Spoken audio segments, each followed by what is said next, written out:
त्या पुण्याला खासदार किती? एक. शहराला एक. त्याचा मतदारसंघ किती लाखाचा? 22 लाखाचा एक मतदारसंघ. पुण्यात आमदार किती? 6. आमदाराचा मतदारसंघ किती? 8. आमदाराचा मतदारसंघ 3 लाख. पुण्यामध्ये नगरसेवक किती? 100 असतील. महापालिकेचा मतदारसंघ कितीचा? 85,000. म्हणजे बघा, मी पुन्हा एक होतो. 85,000चा महापालिका मतदारसंघ, 3 लाखाचा विधानसभा मतदारसंघ आणि लोकसभेचा 22 लाख. म्हणजे एक मतदार यादी. मतदार याद्या नाही, एक. लोकसभेची 22 लाखाचा मतदारसंघ म्हणजे किती? 1 लाखाची एक मतदार यादी आहे. 1000. विधानसभेचा मतदारसंघ 3 लाखाचा, हे 2000ची मतदार यादी आहे. 1000चा. महापालिकेचा 85,000चा किती आहे? यादी तेवढीच आहे. 1000. सरासरी काढली तर 1000 जर मतदार असतील तर घरं किती? 250-300. मग जर एका मतदार यादीत माझा एक बूथ प्रमुख मतदार यादीतली 250 घरं सांभाळू शकला तर आपण जिंकू शकतो की नाही? म्हणजे बूथ प्रमुखाचं काम काय? त्याला सांगायचं लोकसभेची निवडणूक 22 लाखाचा मतदारसंघ असेल, तुझा मतदारसंघ 1000चा आहे, तू 1000त मला आघाडी मिळू दे, बाकीचं मी बघतो. विधानसभेचा मतदारसंघ 3 लाखाचा आहे, तुझा 1000चा आहे, तू 1000त मला आघाडी मिळून दे, मी बाकीचं मी बघतो. 85,000चा असेल, तू 1000ची जबाबदारी घे, 1000 मतदारांमध्ये मला आघाडी मिळून दे, पुढचं मी बघतो. एक बूथ प्रमुख आणि त्याच्याबरोबरची टीम 250 घरात 300 घरामध्ये संपर्क साधू शकतो की नाही शकत? कोण मतदार आपला नाही कळू शकतं की नाही शकत? मग आता जी मतदार यादी येते, जे मतचोरी तुम्ही म्हणता, मतचोरी होती कुठून? त्या यादीमध्ये जोपर्यंत बाहेरची अनधिकृत नावं घुसत नाही तोपर्यंत मतचोरीच होणार नाही. आणि मग बूथ प्रमुखाचं काम आजपासून सुरू केलं की तुम्ही प्रत्येक मतदार यादी, पहिली निवडणूक आयोगाकडे जाऊन मतदार यादी द्या. प्रत्येक बूथ प्रमुखाला मी आता कंपल्सरी सांगणार, तुझ्या खिशात मतदार यादी असलीच पाहिजे. आणि येता जाता नुसतं बघ, काय वसंतराव तुमचं काय नाव, तुमच्या घरात किती, तुमच्याकडे काय नवीन मतदार आहेत, तुमच्याकडचे कोणी बाहेर गेलेले आहेत, हे तपासू शकत नाही आपण. आता जे राहुल गांधींनी शोधलं, आपण सुरुवातीत शोधतोय. एक 8-10 दिवसामध्ये आपण त्याचं मुंबईमध्ये जे झालंय ते तुम्हाला दाखवणार आहे. पुण्यामध्ये तर झालंच असणार. एकेका पत्त्यावरती 50-50, 100-100 नावं घुसवले. आपण तपासू नाही शकत? सहज तपासू शकतो. आणि पोलिंग एजंट सुद्धा मला बूथ प्रमुखाच्या टीम मधला पाहिजे.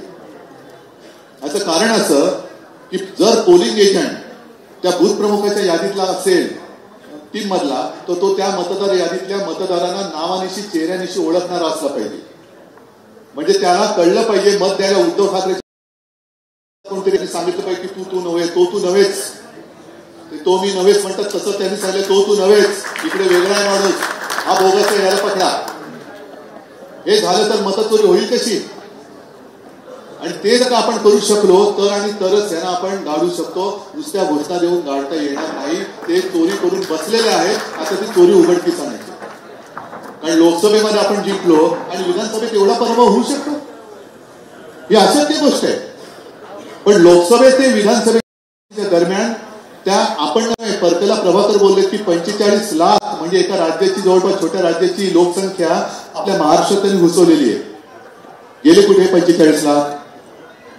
हे पुण्यामध्ये सुद्धा आहेत, मुंबईमध्ये सुद्धा आहेत, ग्रामीण भागामध्ये आहेत. ज्याप्रमाणे त्यांनी ते शोधून काढले, शकुन राणी, एका महिलेचं मतदान काय कार्ड हे 2-3 राज्यामध्ये आणि 4-5 ठिकाणी मिळेल. तसं मुंबईमध्ये सुद्धा आहे. आता ह्या जर का चोऱ्या आपण पकडू शकलो, आणि जसं आपण आता बघतो नाकाबंदी असते, रात्री असते ना, तुम्हाला काय वाटतं नाकाबंदीमध्ये किती चोर पकडले गेले असतील? किती दरोडेखोर पकडले असतील? नसतील. पण नाकाबंदी असल्यानंतर चोर त्या मार्गाला जाणारच नाही. नको बाबा त्याला तिकडे नाकाबंदी पकडले जाऊ. हे असं जर का आपण सुरू केलं तर ते बोगस मतदानालाच येणार नाही. नको बाबा तिकडे पकडले गेले तर कानाखाली आवाज निघेल. काढायला काय हरकत नाही बोगस असेल तर पटल्यावरती.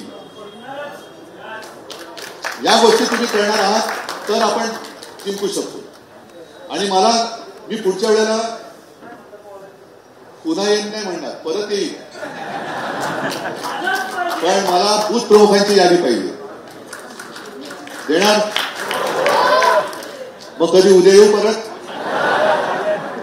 नाही, ही गोष्ट गमतीचा भाग करणार, पण ही जोपर्यंत आपण आणत नाही तोपर्यंत आपण निवडणूक जिंकण्याच्या भानगडीत पडू नका. मी स्पष्ट सांगतो तुम्हाला. कारण जसं ते पु ल देशपांडेंचं होतं वाऱ्यावरची वरात, तसं नुसतं वाऱ्यावरती आता निवडणुका होत नाही. आता हे भाजपवाले त्यांना माहिती आहे, कारण त्यांच्या हातात ती सत्ता गेली तर लोक त्यांना शिल्लकच ठेवणार नाही. काय करायचं ते लोक तुम्हाला माहिती आहे. म्हणजे आता खाली तुमच्याकडे येण्याच्या आधी तिकडे वार्तालाप होता. एका पत्रकाराने विचारलं की आधी असं जाहीर झालं होतं की 75व्या वर्षी मोदीजी निवृत्त होतील, तुम्हाला काय वाटतं? म्हटलं माझं सोडा, तुमच्या मनात काय? बरोबर ना? कारण जनतेच्या मनात काय?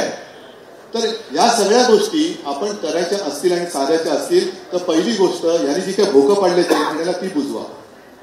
ती बुजवायला लागा. एक एक गोष्ट आपण बुजवली पाहिजे. पहिले हे घुसवलेले मतदार कुठे आहेत हे शोधून काढून त्यांना माफ करणं गरजेचं आहे.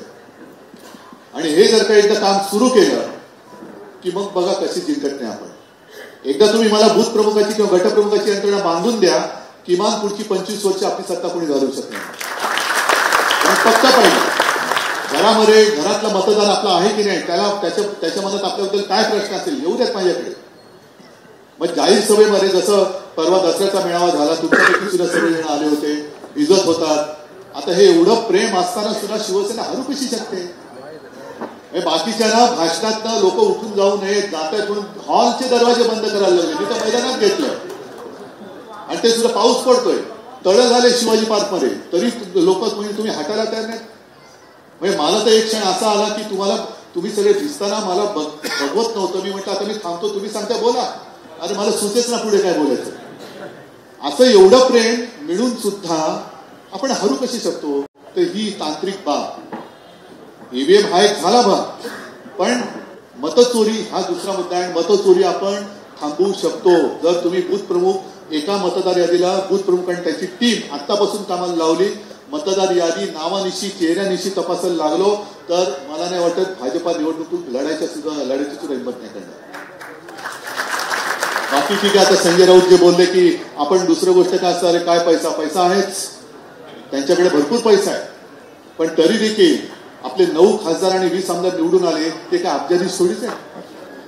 आपला एक खासदार तर चोरलाच, त्याने 48 मतांनी पराभव झाला, म्हणजे केला गेला, दाखवला गेला. आणि मला माहितीये, मी जेव्हा आपल्या ओमराजेच्या प्रचाराला गेलो होतो,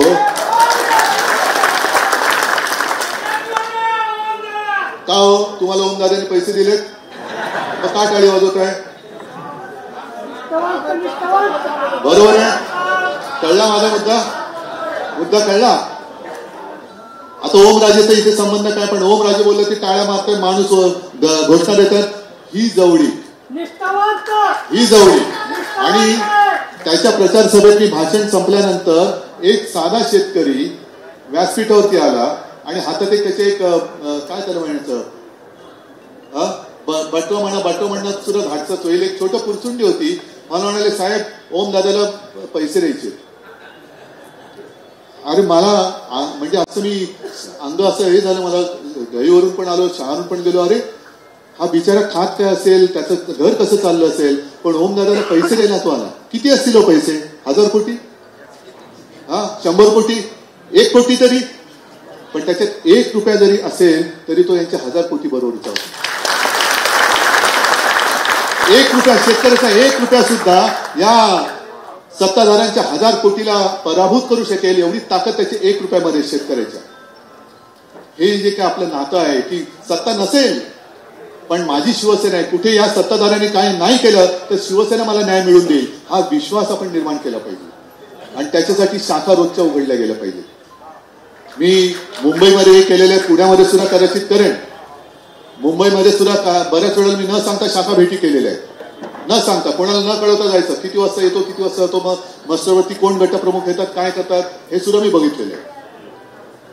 आणि शाखा प्रमुखांनी आता विभाग प्रमुख नीट आहेत की नाही, उपविभाग प्रमुख नीट आहेत की नाही, ही सगळी चाचपणी आता आदित्य तू आहे, संजय तुम्ही आहात, स्नेहलताई आहेत, सचिन आहेत, सगळ्यांनी तपासा. आणि माझी तुम्हाला आग्रहाची विनंती आहे की किमान 8-10 दिवसात तरी शाखा प्रमुखांनी सगळ्या, आपण त्याला गट प्रमुख तर एक शब्द ठरवा, गट प्रमुख, बूथ प्रमुख तर बूथ प्रमुख ठरवा, त्यांना भेटलंच पाहिजे. आणि तू काय केलंस, उद्या काय केलं, कुठे गेला होतास, कोण म्हणतात लोक, काय म्हणाली आपल्याबद्दल, काय, किती लोक तुला सापडली, किती लोक बोगस आहेत. काही जणांचं निधन झालं तरी सुद्धा मतदाराला येतात, जणू काय सर्व पित्री अमावस्या आहे. कारण त्यावेळेला म्हणतात असे वजन खाली येतात. तर ह्या सगळ्या गोष्टी या आजपासून जर का आपण कामाला लागलो तर तुम्ही लिहून ठेवा, मुंबई काय, पुणे काय, जिथे जिथे यंत्रणा उभी राहील त्या सर्वच्या सर्व निवडणुका आपण जिंकल्याशिवाय राहतो. ठीक आहे, मी जास्त तुम्हाला काही प्रवचन देणार नाही, तुमच्या उत्साहाला मी जास्त काही विरजण घालणार नाही.